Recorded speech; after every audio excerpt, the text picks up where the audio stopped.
Township Entrepreneurs Stories is a web series proudly brought to you by T. We profile small businesses nationwide that are providing services and products ekasi. My name is Katlego Mohajane. I'm an accountant from Katlego Advisory. We do accounting and tax work.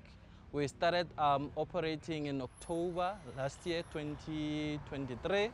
So we started the business because there's a need among small and medium-sized businesses in relation to compliance and financial management. So we saw an opportunity and we are maximizing that by being an experienced accountant and providing SMEs with that service. We do monthly accounting stuff, financial management on a monthly basis. We do annual financial statements if you need them. As a business, you do need them definitely for sure. And we handle tax assessments and tax compliance queries from SARS. And we also do UIF and labor-related compliances.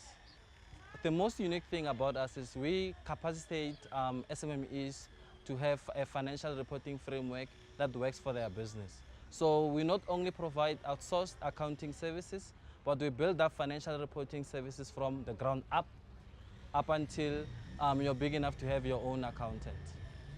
So you can reach out on WhatsApp or cell phone 082-470-470-5896. Email me directly katlego@kadvisory.co.za. Hi, my name is Katlego and I am a township entrepreneur.